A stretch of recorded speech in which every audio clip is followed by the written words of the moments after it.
Welcome to the Real News Network. I'm Anton Warrenchuk in Baltimore. Deaths in the Gaza Strip now total 265, most of them civilians, and the first IDF soldier has died as Israel began its new ground invasion into the Gaza Strip. Israeli officials are saying that the purpose of the invasion is to deal with tunnels dug by Hamas along the border with Israel. UN Secretary General Ban Ki-moon stated, quote, "I urge Israel to do far more to stop civilian casualties. There can be no military solution to this conflict." Meanwhile, Jordan has called for a UN Security Council emergency meeting, and Prime Minister Benjamin Netanyahu is warning that the operation could widen.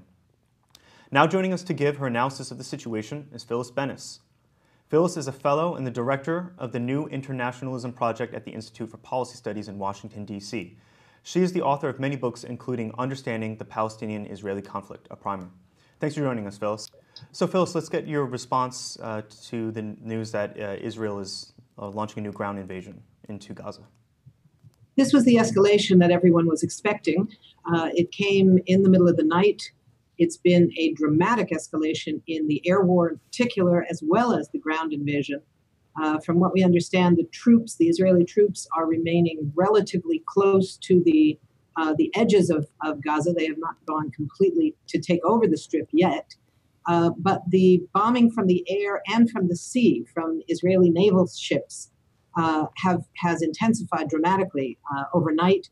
I think 20 or so children were killed. The numbers are just enormous, the casualties from this attack. Another hospital has been attacked.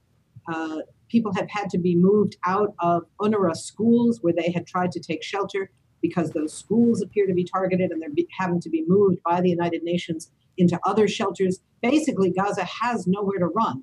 The Israelis have made a great deal of propaganda value out of the fact that they notify people, sometimes with flyers and with cell phone, very frightening cell phone messages, calling people by name and saying, your house is going to be bombed. You have 5 minutes to get out. And they have time to only grab their children and run out the door before their entire house and everything in it is blown up, blown to smithereens. The other kind of message they've been using is what the Palestinians have been calling the knock on the roof, which are small bombs dropped on the roof of a building as a, quote, warning, and followed by the massive bombs that destroy the building altogether. This is what was done yesterday at the El Wafa Hospital, which is the only rehabilitation clinic in the Gaza Strip. There were 17 patients that could not be moved. They were almost all comatose. They're all paralyzed, many of them on ventilators, dependent on electricity, on medicines. And they had the bombs dropped on their roof. This was clear evidence that this was not a mistake of what the target was. This was a deliberate targeting of that hospital. The bombs were dropped on the roof as a message, and a call came in, we're giving you an hour. They said, we can't get people out in that time. They managed to get the 17 patients out to a smaller clinic, not really able to manage the kind of care they need, but out of the building. And all but one floor of that hospital has now been destroyed. It's clear war crimes that are being committed. And what has the U.S. administration been doing about this over the past 10 days? I think the most that I tend to hear is that they say that Israel has the right to defend itself and that they find the deaths of Gazan civilians regretful. Yes, that's what they say. What they do has been to add $1/3 of $1 billion more to the $3.1 billion in military aid that the U.S. already gives Israel this year. This was just approved by the Senate Appropriations Committee a day or two ago. This is to help Israel further work on its missile defense system, et cetera, et cetera. So it's simply escalating the military aid, making its endorsement, its uncritical endorsement of what Israel is doing in Gaza, a reality, so that the U.S. complicity has been, shall we say, brought up to speed, brought up to date. Okay, and I want to turn to an op-ed that was published in the Jerusalem Post this morning. Its author is Gilad Sharon, who's the son of former Prime Minister Ariel Sharon. Let me read an excerpt to you. In it, he says, "The desire to prevent harm to innocent civilians in Gaza will ultimately lead to harming the truly innocent, the residents of southern Israel. The residents of Gaza are not innocent. They elected Hamas. The Gazans aren't hostages. They chose this freely and must live with the consequences." Later, he goes on to say, We need to flatten entire neighborhoods in Gaza, flatten all of Gaza. The Americans didn't stop with Hiroshima. The Japanese weren't surrendering fast enough, so they hit Nagasaki too. I mean, a really just Wow. a sober reading of that just sounds like it's just a call for genocide. Do you think that? I mean, do you think that this is representative of like the actual debate that's taking place right now in Israel? I think the debate is over. I think this is a reflection of the actual public opinion, widespread throughout Israel. Recent polls have indicated 91% support for what the military is doing in Gaza. And even this kind of, as you say, direct call to genocide is not coming simply from some fringe elements that are easy to dismiss. This is coming from the highest levels. This is a dramatic escalation of the kind of rhetoric that we've been hearing. There was a member of the Knesset a few days ago who gave a major speech in which she said that that Hamas is not our enemy. The people of Gaza are our enemy, very similar to the young Sharon's view in this Jerusalem Post op-ed. And she said, she was asked about killing women, and she said, yes, women too, because otherwise they will continue to give birth to what she called little snakes.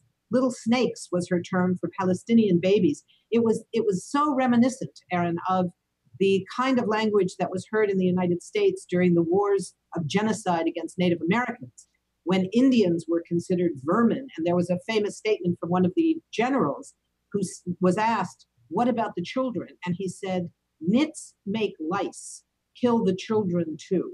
This is the same language that we're hearing in Israel now, and it has become very, very mainstream. The efforts by some in the Israeli establishment to claim that among other things, the horrific murder of the young Palestinian teenager in Jerusalem now last week, it's almost been dwarfed by so many other crimes. But that one was a particularly horrific crime because of the way he was tortured to death. And there were calls from Israel saying, this does not represent us. This is not what Israelis do. Jews don't do this. Well, it turns out Israelis and Jews do exactly this.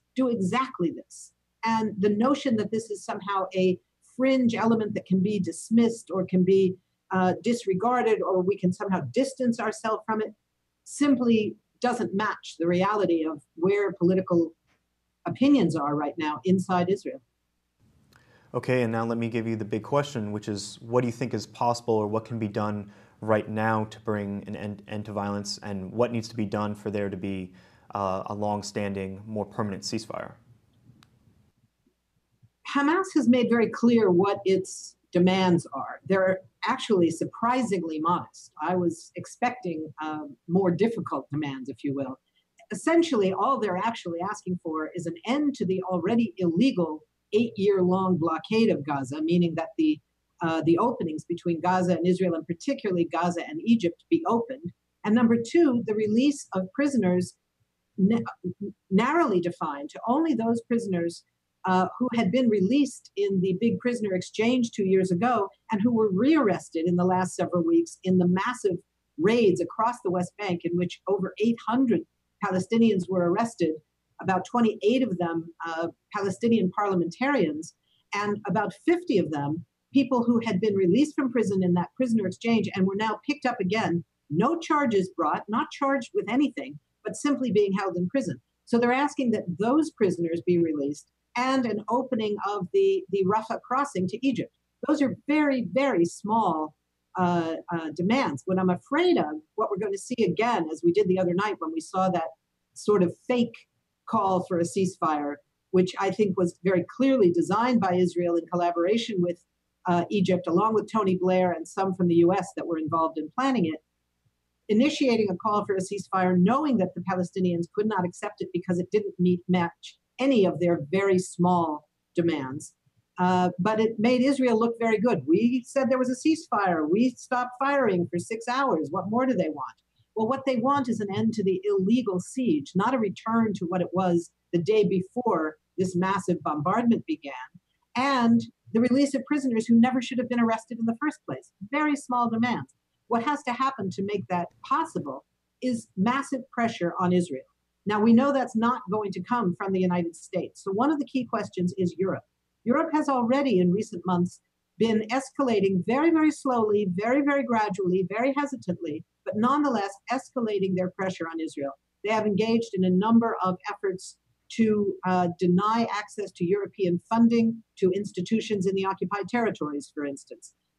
There needs to be enormous pressure on Israel, enormous pressure on Europe, which is already coming from organizations across Europe, to escalate in a far more urgent, far more serious way their pressure on Israel with real threats of boycotts and divestment from Israeli companies, from investments in Israel, and trade arrangements. There has got to be an end to this free trade agreement between Israel and the European Union. That doesn't mean we should let the United States off the hook. The pressure on the Obama administration and on Congress, which is passing resolution after resolution using this language that you mentioned earlier, Aaron. We stand with Israel. Israel has the right to defend itself. Palestinians have no rights. Palestinians must only be suppressed. All the rights belong to Israel. And this is coming again and again from every committee in town here on the Hill.